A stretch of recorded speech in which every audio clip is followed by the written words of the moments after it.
கர்த்தருடைய பரிசுத்த நாமத்திற்கு மகிமை உண்டாவதாக.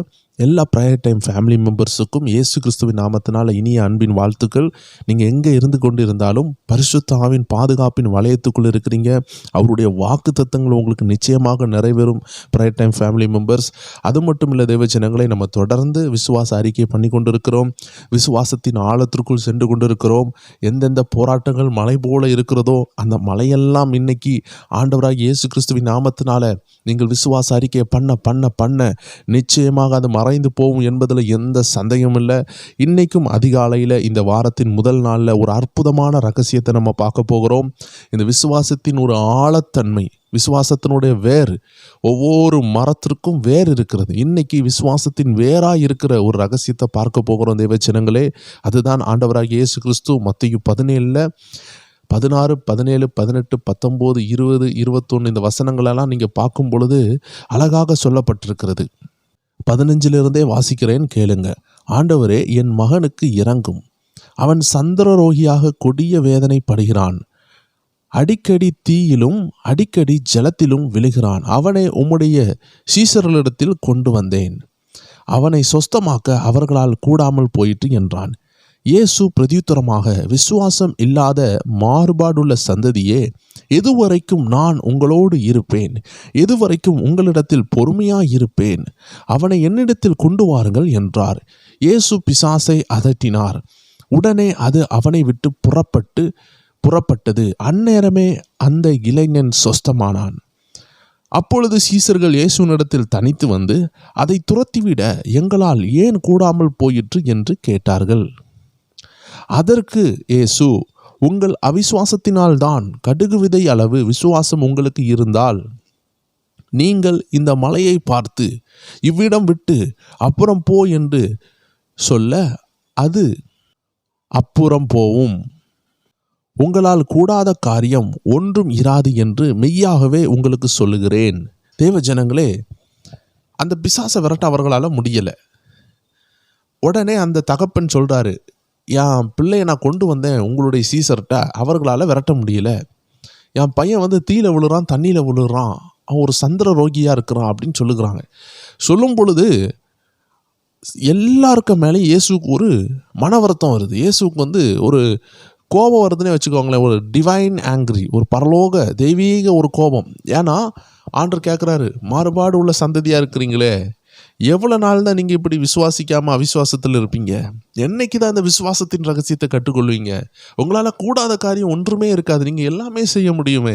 இந்த விசுவாசம் உங்களுக்குள்ளே ஆக்டிவேட் ஆகிட்டா போதுமே, மழை பெயர்ந்து போகும், உங்களால் கூடாதது ஒன்றும் இருக்காதுன்னு சொல்கிறாரு. அப்படி சொல்கிறதுக்கு முன்னாடி அந்த பேயை விரட்டி காமிச்சார். இவரெல்லாம் ஆச்சரியப்பட்டு தனித்து இந்த ரகசியத்தை தெரிந்து கொள்ளலான்னு வரும் பொழுது அவர் சொல்கிறாரு, உங்கள் அவிசுவாசம்தான் விஷயம், நீங்கள் அவிசுவாசத்தில் இருக்கிறீங்க, உங்கள் விசுவாசம் டெவலப் ஆகலை. யோசித்து பாருங்களேன், அந்த ரகசியத்தை கண்டுபிடிக்கிறாங்க. தேவ ஜனங்களே, நம்ம விசுவாசம் டெவலப் ஆகலைன்னா நம்மளால் பிசாசை விரட்ட முடியாது. நம்ம விசுவாசம் டெவலப் ஆகலைன்னா நம்மளால் ஒன்றும் செய்ய முடியாது. மலையை பெயர்க்க முடியாது. செங்கடலை பெயர்க்கலைன்னா இஸ்ரவேல் ஜனங்கள் அந்த பாதை வழியாக போக முடியாது. கோலியாத்தை வீழ்த்தலைன்னா அந்த ஜனங்கள் அடுத்த ஒரு தாவீதை அரசனாக ஏற்றுக்கொள்ள முடியாது.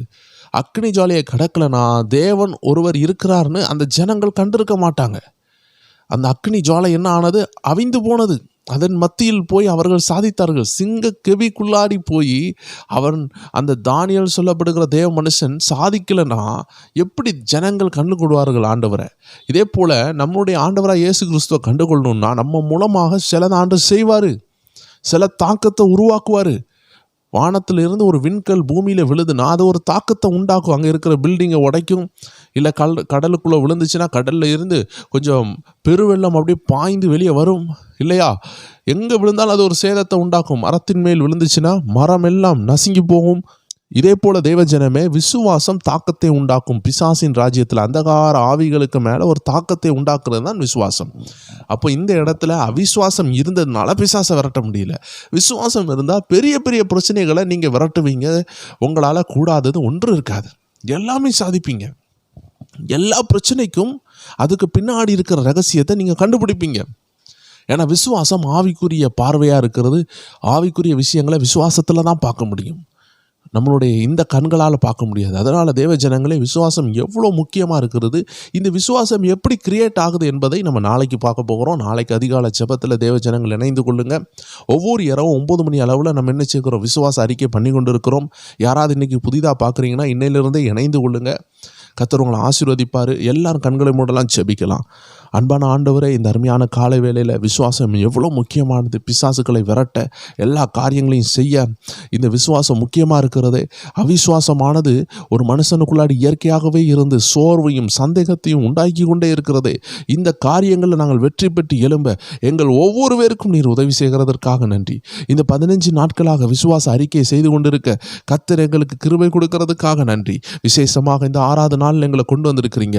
எங்கள் ஒவ்வொருவரையும் பலப்படுத்திருக்கிறீங்க. புதிதாக மக்கள் வந்து கொண்டு இருக்கிறாங்க. எல்லாரையும் ஆசீர்வதிங்க. எல்லாரும் விசுவாச அறிக்கை பண்ண தேவன் உதவி செய்வீராக. இயேசு கிறிஸ்துவின் நாமத்தில் ஜெபிக்கிறோம் எங்கள் ஜீவனுள்ள நல்ல பிதாவே. ஆமேன், ஆமேன், ஆமேன். விசேஷமாக 9 மணி அளவில் உங்களை சந்திக்க போகிறோம். ப்ரேயர் டைம் சேனலில் தான் இந்த 15 நாட்களும் வீடியோக்கள் போடப்பட்டு கொண்டிருக்கிறது. ஆண்டவருடைய விசேஷித்த ஏவுதல்களும் யாருக்காவது ஏதாவது தேவைப்படும்னு சொன்னால் ஏதாவது வீடியோக்கள் ஏதாவது சேனலில் வரலாம். அது ஆண்டோடைய சித்தமானால் வரும்.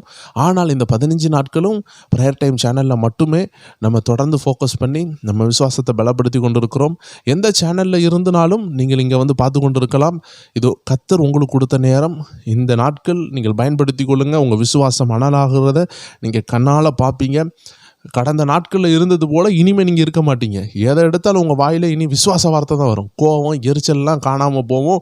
எதை எடுத்தால் கர்த்தர் பார்த்துக்கொள்வார், கர்த்தர் செய்வார், எனக்காக யாவையும் செய்வார், நான் சாதிப்பேன், நான் எழும்புவேன், என் குடும்பம் எழும்பும். இப்படி தான் இனி வருமே தவிர சாப வார்த்தைகள் இனி உங்கள் வாயில் வரவே வராது. விசேஷமாக புதிதாக இணைந்தவர்களுக்காக சேனல் ப்ரேயர் டைமில் இணைந்திருப்பீங்க. நீங்கள் இன்னும் ஆண்டவரை துதித்து மகிமைப்படுத்த நம்ம 1000 துதிகளை ரிலீஸ் பண்ணியிருக்கிறோம். ஜெப நேரம் என்ற சேனலில் நம்ம கீழே லிங்க்கில் கொடுத்துருக்குறோம். டிஸ்கிரிப்ஷன்லையோ ஃபஸ்ட்டு கமெண்ட்லேயே பின் பண்ணப்பட்டிருக்கும். போய் நீங்கள் அந்த 1 hour என்ன செய்யுங்க, 45 minutes இருக்கும். ஆண்டவருடைய நாமத்தை உயர்த்துங்க, துதித்து மகிழுங்க. உங்கள் ஆவிக்குரிய வாழ்க்கையில் இன்னும் பலப்படுங்க. இணைந்து துதிக்கலாம். அது உங்களுக்கு உதவியாக இருக்கும். வேணும் என்பவங்க கீழே இருக்கிற லிங்கை உபயோகப்படுத்தி பாருங்கள். 9 மணி அளவில் சந்திக்கலாம். God bless you.